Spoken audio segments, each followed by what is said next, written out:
Hola a todos, hoy estamos en Nuevo Pink Talk hablando con Natalia, CEO y fundadora de Doco Kids. Hola Natalia, ¿cómo estás? Hola Hernán, ¿cómo estás?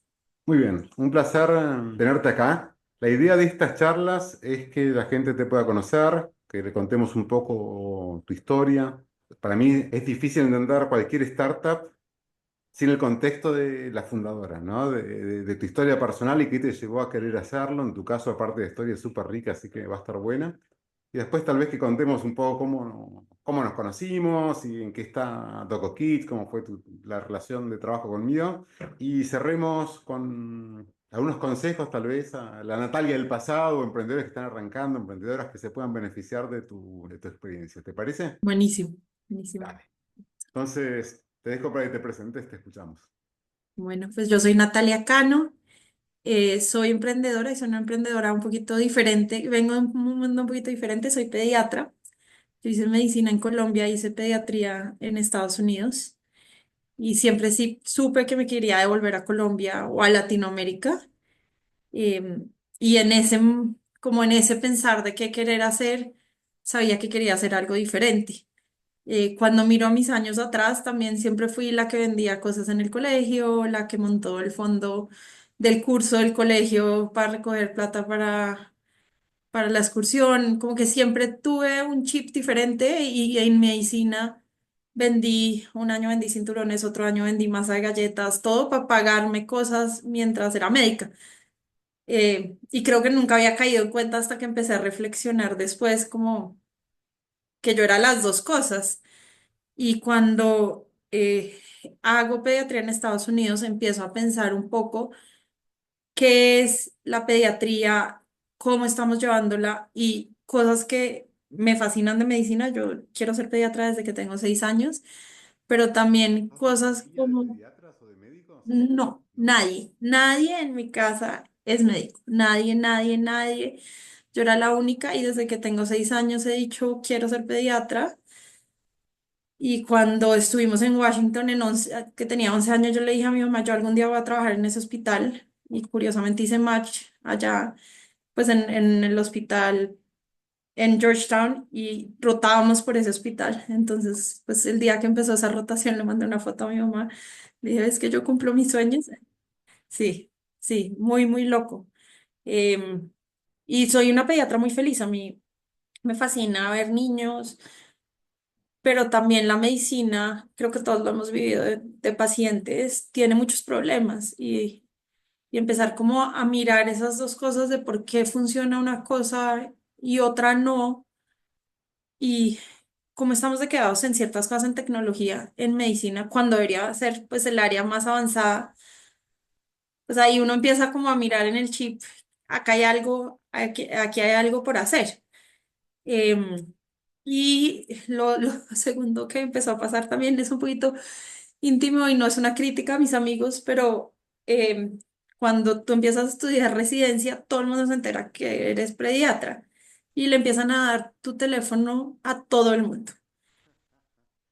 Y eso es durísimo porque uno en residencia nosotros hacíamos 80 horas semanales. Lo último que quieres es en lo que no sean esas 80 horas pues es hacer pediatría y te empiezan a escribir unas personas, y yo soy muy mala para como decirle a la gente que no y ponerle límites.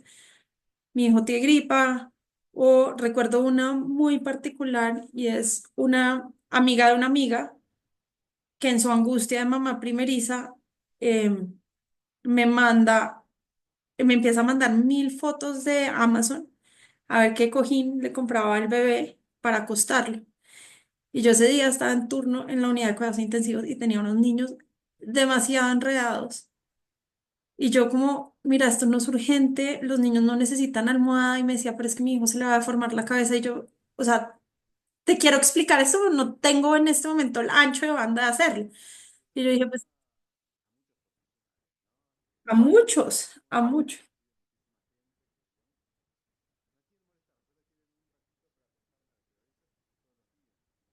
Exacto. Y suma.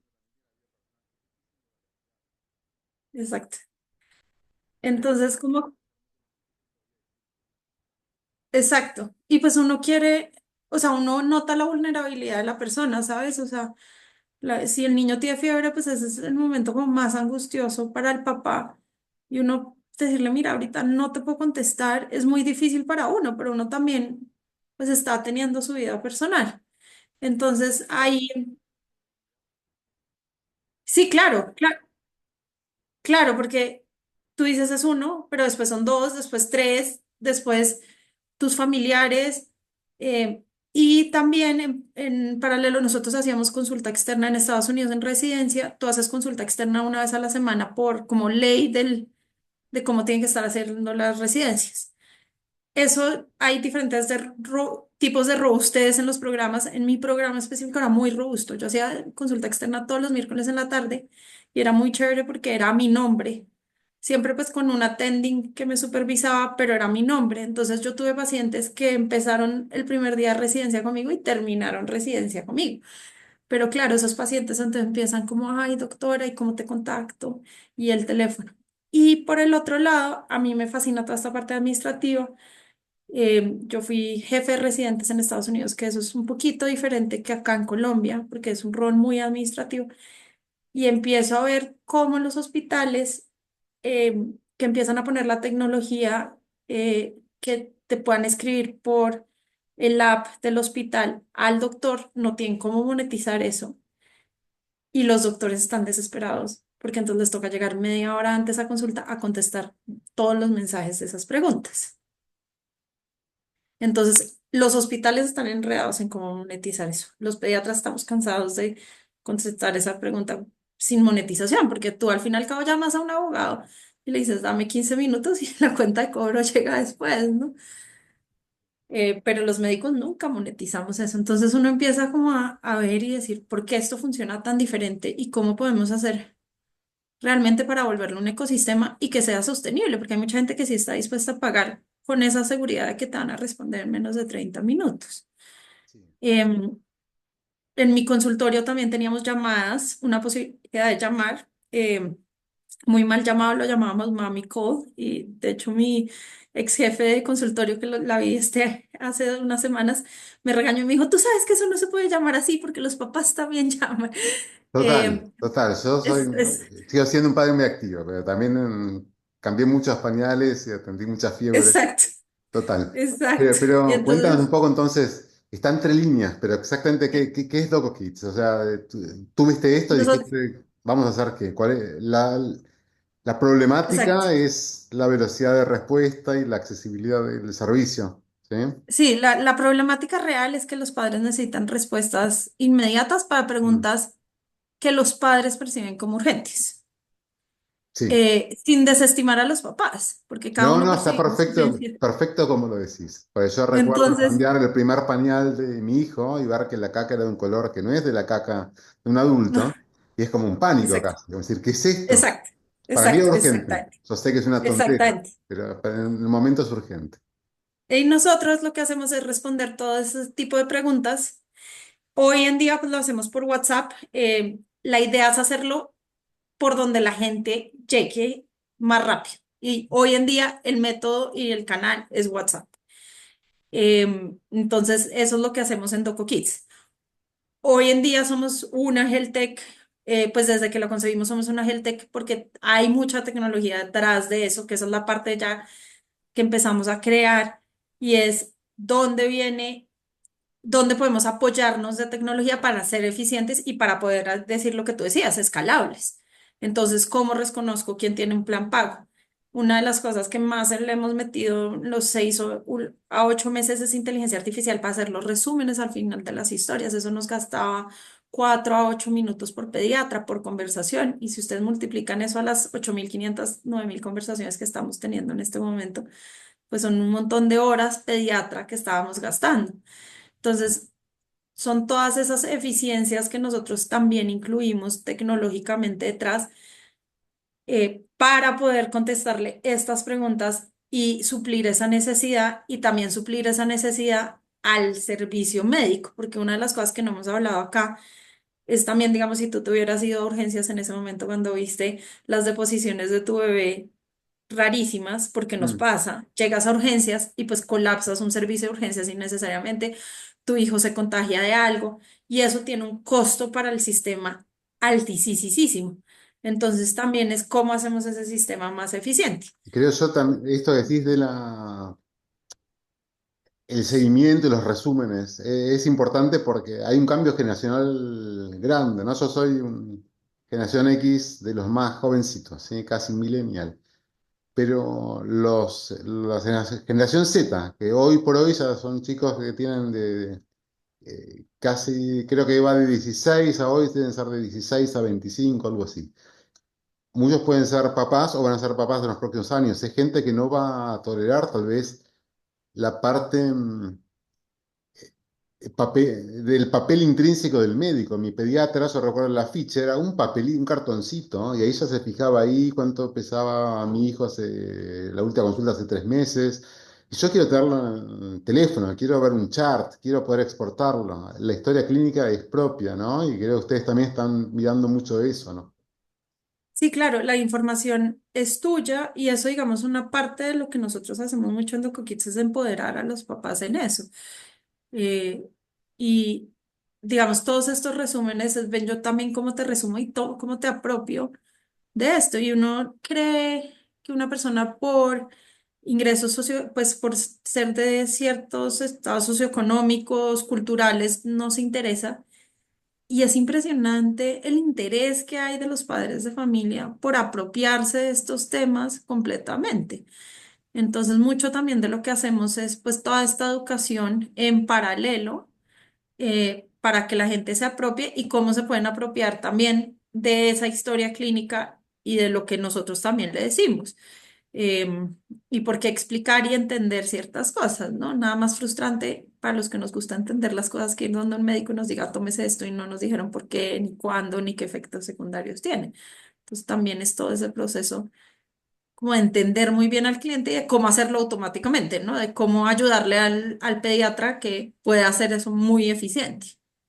Total. Yo creo, tal vez desviándome ligeramente de tema, que la descentralización, ¿no? De las historias clínicas para que en forma anónima se puedan utilizar para investigación y que todos podamos llevarnos la historia clínica a cualquier lado del mundo.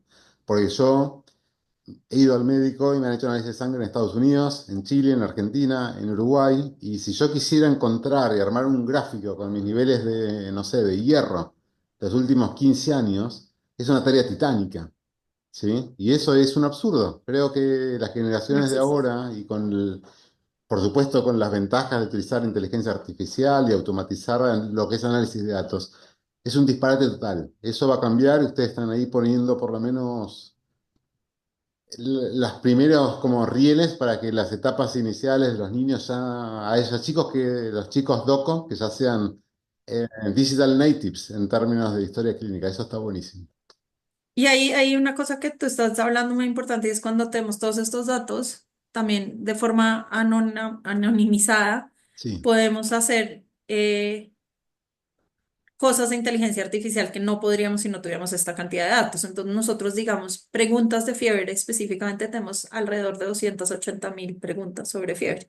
Entonces, en este momento estamos trabajando junto a un proyecto que nos ganamos con UNICEF para hacer un modelo de inteligencia artificial que responda a preguntas de fiebre, pero la responda en el contexto latinoamericano, que eso hay una pequeña, muy gran diferencia, y es si tú le preguntas no voy a decir nombres, pero a los modelos que la mayoritariamente usamos, pues tú le dices, mi hijo tiene fiebre y es de Colombia, inmediatamente te empieza a hablar de dengue. Digamos, en Bogotá el dengue no da o casi no da porque estamos en altura, acá no hay esos tipos de mosquitos, entonces pues tiene que ser alguien que viajó. Y esos modelos no te preguntan cómo el niño viajó, nosotros estamos trabajando como dónde estás ubicado geográficamente, o sea, tiene sentido diferenciar. exactamente, la hiperpersonalización. Porque la persona promedio no existe. Tal vez hay parte de Colombia donde alguien se agarra dengue 4 veces por año y otra donde cero. En promedio el bogotano Exacto, no se agarra 0,1 vez por año dengue, no se agarra dengue. exacto, exactamente, Entonces, exactamente. eso es muy importante, está buenísimo el punto y ustedes también podrían entender también las fiebres. Bueno, vos no voy a hablar mucho de medicina porque vos sos experta en esto, pero la fiebre puede ser algo muy trivial o puede ser una infección grave. ¿no? Y tú sabes en el momento que se han dando casos en distintos lados, entonces podrías saber que, no sé, en la zona norte de Bogotá de momento hay un virus intestinal que da fiebre. Y al verlo en tiempo Exactamente. real puedes hacer cosas mucho más interesantes que lo que puede hacer un pediatra individual que solo ve sus pacientes, ¿no? Exactamente. Sí, una fiebre, el 5% de las fiebres necesitan una visita presencial. El 5% eso no es nada.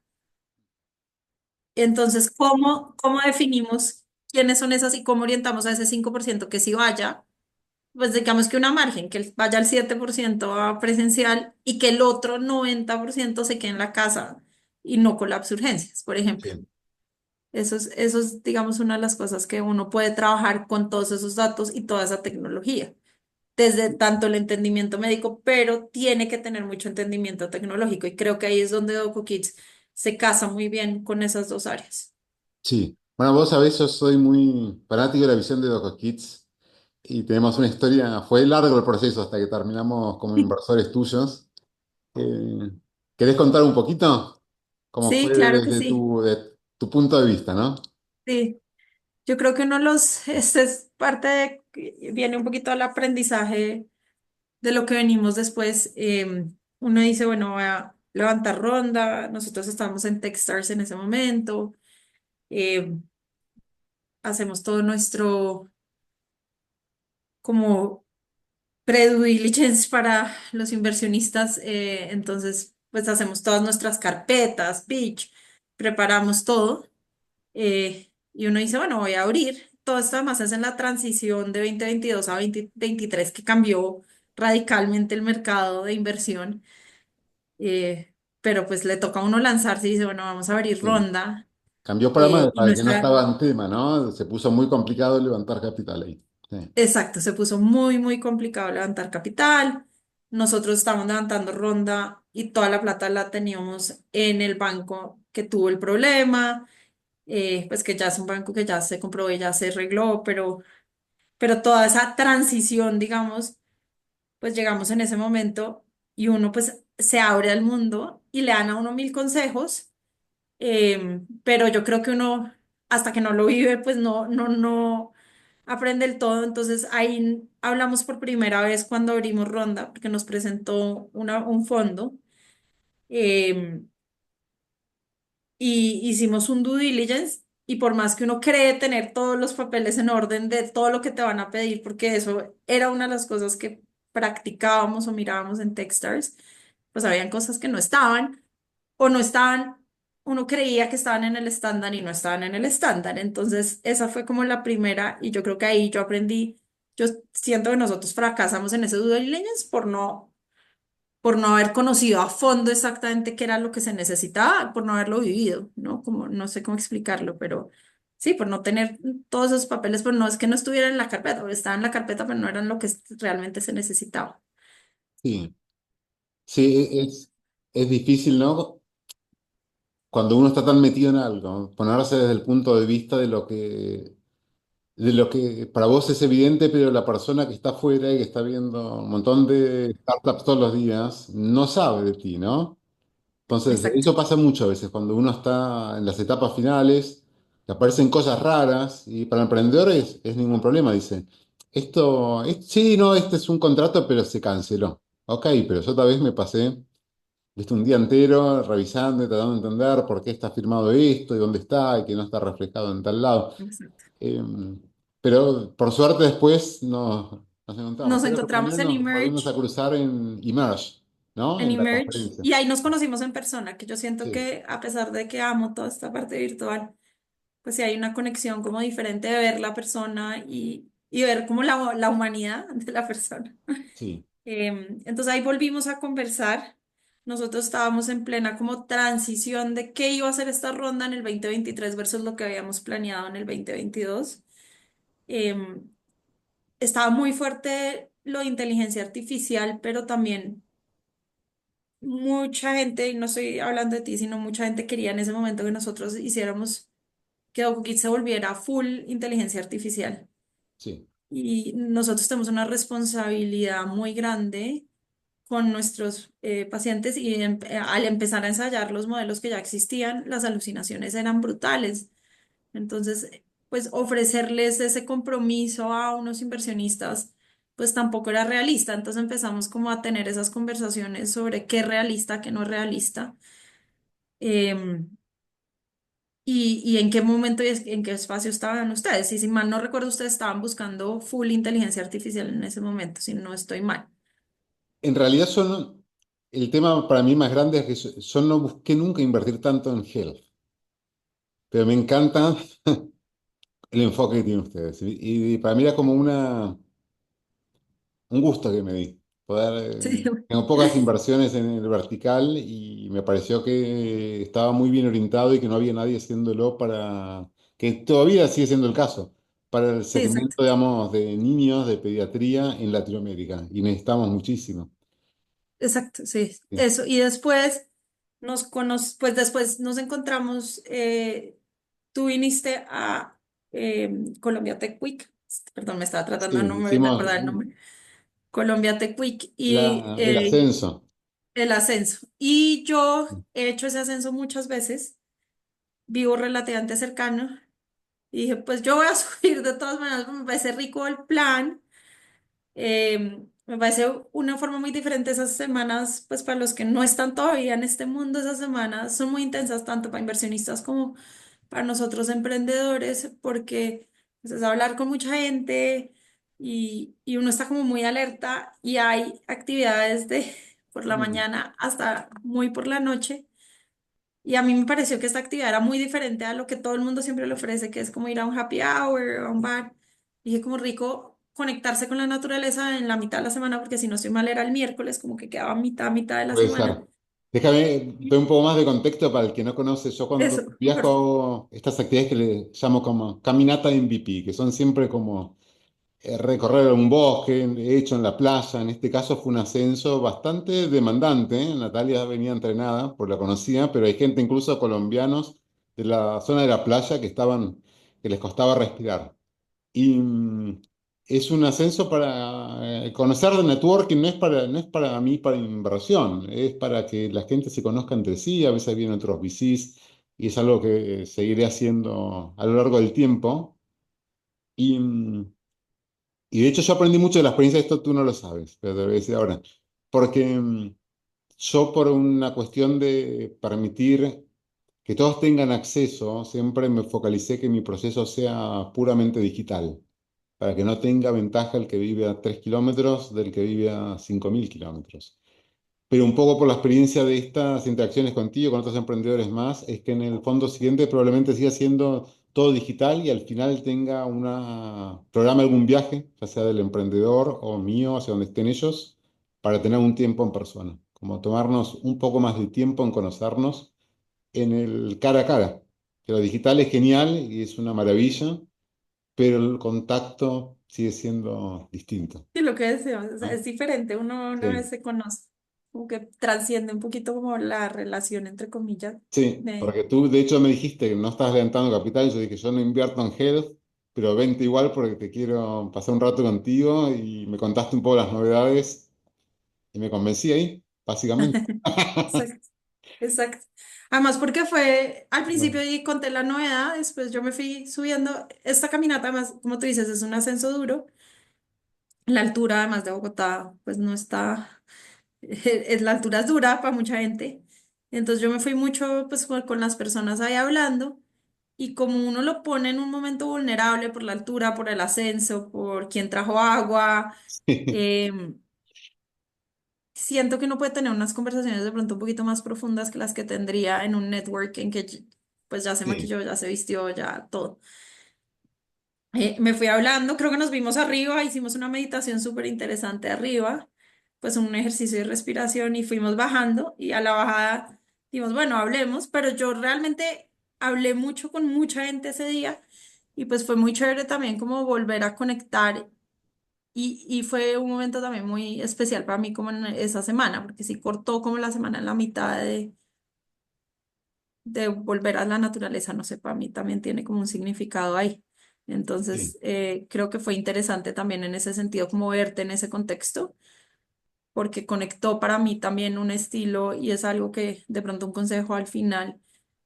em, que veo también a muchos colegas míos, yo no he sido yo también como que he mirado quiénes son los posibles inversionistas y uno también tiene que hacer due diligence, así como ustedes nos hacen, que es un consejo, pues uno también tiene que mirar con quién habla y con quién no, porque en este ecosistema, como en cualquier ecosistema, hay de toda clase de personas. Y uno hay personas que de pronto no quiere que sean de su equipo tampoco. Y pues un Sí, inversionista al fin y al cabo es del equipo de uno. Entonces, total. A para veces uno, mí, tal vez en la desesperación, tiene que tomar la prioridad es mantener, llevar adelante el proyecto y está bien, pero si uno sí, puede elegir, hay que elegir.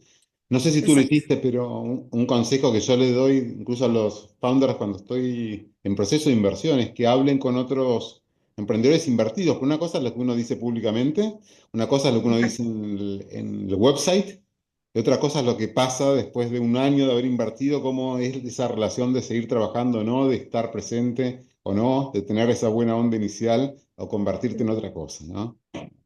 ¿Tú No, lo yo sí lo hiciste? hice. Hablé con, bueno, ese día en la caminata hablé con, el nombre es De Monomo, sí, con Juan de de Monomo. Monomo. Me estaba Santiago, olvidando la sí. última sigla. De Monomo. Yo no los conocía, entonces fue muy interesante con ellos hablar y eran pues muy diferente a lo que nosotros hacíamos, pero también fue súper interesante como conocer el camino de ellos. Y yo conocí a las de Cuentología, ellas fueron a Techstars después que yo, tenemos un producto para edades similares, Sí. siempre he sido fan de ellas han sido fans nuestras, entonces con ellas pude tener una conversación muy vulnerable y obviamente yo entiendo que hay gente que pues cuando ya se está ahogando pues no hay nada que hacer, te tocó recibir de donde te tocó recibir, pero yo sí creo que dentro de todo por lo menos habla con alguien para saber qué estás recibiendo y por lo menos poder prevenir qué estás Eh, haciendo. No era nuestro caso afortunadamente, pero sí, yo Está creo bueno que eso, está muy bueno eso que decís. Por una cuestión de afinidad o de estilos, el inversionista que más quieres, es bueno igual saber y prepararte, ¿no? Ser estratégico exacto. en el manejo de esa relación. Eso es algo que yo veo que muchos emprendedores de la TAM son muy pasivos en la forma de gestionar la relación con los inversionistas, que tal vez sí mandan updates porque es medio, está dicho, pero tratar de ir construyendo una relación real. Yo tuve tres startups USA, una que no funcionó, una que se vendió, otra que hizo como una secondary y que sigue por ahí. Y la relación con los inversionistas era cercana. Las reuniones trimestrales eran profundas, había mucho diálogo, se hablaba ad hoc con los inversores. Yo incluso en la última, sin ser founder, siendo parte del leadership team, yo tenía relaciones uno a uno sin presencia del CEO con uno de los inversores porque él me conocía y decía, quiero hablar con Hernán. Yo manejaba finanzas en ese momento y hablaba y era de transparencia total. Yo iba con la computadora y veíamos todos los números y le preguntaba lo que quería. Y eso acá, yo entiendo que hay tal vez algunos inversores más tradicionales que quieren como tomar control. No es meterte a tomar control, es realmente abrir la cancha a una persona que con la distancia, experiencia, habiendo visto esto que ha sucedido múltiples veces, tal vez puede detectar algo y sumar o complementar un punto ciego. La cabeza fría a veces ayuda mucho y ayuda a cuestionarse, puede que uno tome otra vez la misma decisión y diga, no, yo estoy tranquila con esta decisión, pero por lo menos el cuestionamiento ayuda mucho y tener estas relaciones cercanas. Si interesa, pues para nosotros, digamos, es súper interesante porque además, o sea, si uno lo mira puramente pragmático, pues para nosotros el camino sigue, nosotros queremos seguir levantando rondas. Por supuesto. Queremos, mejor dicho, nosotros queremos que Doco Kids llegue a todos los niños del mundo. Si uno compra un pañal, un coche tiene que tener Doco Kids, o pues ya se me olvidó, bueno, un stroller lo voy a decir en inglés porque Sí. así en todos los españoles es lo mismo porque sé que en cada español es diferente esa palabra. O pues si uno compra pañales, para ponerlo simple. Y ese es como nuestro sueño. Entonces, uno también de parte pragmática, si tiene buena relación con sus inversionistas, pues para las siguientes rondas, creo yo, pues está mucho mejor parado porque lo conocen a uno mucho mejor, le hacen intros que son verdaderas, es una intro sincera. Cuando otro inversor pida referencias, ellos se dan Exacto, cuenta, se hablan conmigo y yo puedo hablar de ti porque te conozco. Distinto de exacto. si hablamos en el due diligence y después una vez por año. se nota. Tal vez, Natalia, bastantes consejos ya diste, ¿eh? Pero si te ocurre, a mí me gusta frasearlo de la forma bien llana, bien humilde, ¿no? No es que Natalia, la super CEO, va a dar consejos a otros emprendedores, sino Natalia con bastante experiencia, ¿no? ¿Qué te podrías decir a la Natalia de hace 10 años o alguien que está un poco atrás en su desarrollo? Cosas que te han sorprendido a ti, ¿no? También es rico tu visión teniendo un background no tradicional de los founders. Una es que uno aprecia la vulnerabilidad de las personas, no en este mundo, la mayoría de gente no quiere ser vulnerable. Entonces, cuando encuentra uno unas personas inversionistas o emprendedores que son vulnerables, aprovechen esas relaciones porque yo al principio me daba muy duro porque como todo el mundo le dice que todo va perfecto, que todo va creciendo y creo que las empresas que más me han dicho que todo va perfecto son empresas que ya no existen. Em, entonces, aprovechen y apóyense de amigos, compañeros que han podido ser vulnerables con ustedes o de inversionistas que han podido ser vulnerables, porque esas son las personas que están viviendo, que están dispuestas a hablar lo que ustedes también están viviendo. Entonces, y sean vulnerables con otras personas. No estoy diciendo tienen que ser un libro abierto, pero pues en conversaciones sinceras sean vulnerables, porque eso ayuda al ecosistema y les ayuda a ustedes a que les ayuden también. Si la gente no sabe qué está pasando pues no saben para dónde, pues cómo ayudarlos y pues no pueden recibir esos consejos. Entonces creo que esa como la primera es estar muy abiertos a la vulnerabilidad. Eso entrega Ah, un buenísimo. montón. Para mí, esa, la segunda es en cada etapa, vivan la etapa y prepárense para la etapa. Entonces, uno hay veces se monta al tren y pues lo va haciendo porque ve que el vecino lo va haciendo o porque alguien le dijo que lo iba haciendo. Y tiene uno que ser juicioso. A mí esa palabra me fascina, pero sé que no se usa en todas partes de Latinoamérica, pero tiene que ser como diligente en Sí. entender esa etapa que quiere decir. Entonces, acuerdos con socios, acuerdos con nuevos empleados, no sobreprometerle a nadie y vuelve y juega a ser vulnerable y decir, este es mi sueño, pero no puedo prometerlo. Eso también creo que ayudaría mucho y ayuda mucho también a futuro a construir las cosas. Y de tercero también entender a quién mete, pues a quién ingresa uno al equipo, ya sea como inversionista, como coequipero. Eh, Uno acaba formando el equipo, siento que la gente espera pues que el equipo sea el de televisión, no uno exactamente que cumple ese rol, uno exactamente y yo no conozco, creo que ninguna startup verdadera que sea ese equipo así, sí, tal, tal, tal, sino que pues acaban siendo y cada uno trae en la mesa, pero tener conversaciones honestas con el equipo de yo que traigo a la mesa, así no sea lo que estudié o así no sea lo que siempre hice. A mí, digamos, me fascinan los números, claramente no es lo que estudié, pero en mi casa, y pues yo he tenido inversiones propias mías también mucho tiempo y entender eso y decir, bueno, esto es algo que yo podría aportar, podría aprender y esto es algo que no me siento cómodo en tener esas conversaciones con el equipo de uno. Creo que también es algo que... Me encanta, me encanta eso último. Sí, en startups de etapa temprana uno en general necesita generalistas o gente dispuesta a hacer de todo. El experto Exacto. muy finito no funciona. Importante esto que decís, que voy a hacer dos comentarios. Uno, una vez alguien me dijo, no sé dónde, creo que es de un libro de algo, somos el promedio de las personas con las que interactuamos. Entonces, los inversores, el equipo, no cayendo en estas cosas con visiones cerradas de esto, no es tu familia, esto es un trabajo, ¿sí?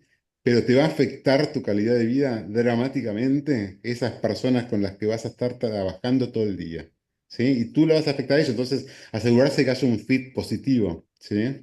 Y cuando uno contrata, contrata a la persona entera, no contrata financista, qué sé yo, no contrata, no sé, un vendedor, contrata a un humano que tiene con sus ideas, con sus emociones, con sus habilidades ocultas, porque tal vez es una persona de ventas, pero de golpe descubrís que es muy bueno en diseño y te ayuda Sí. con algo porque no hay dinero para contratar a un diseñador gráfico y el tipo A hace lo nosotros que le nos gusta. pasó un Claro. colega médico, hicimos un cambio de la persona de ventas y un colega médico resultó ser un vendedor increíble. Pues dijo, a ver, estas cuentas para manejarlas mientras que pues solucionamos esto.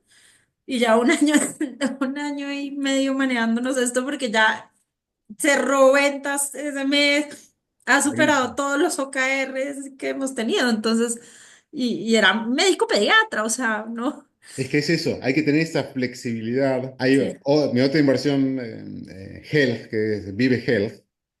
Christian, el CEO, es médico, es una máquina de vender.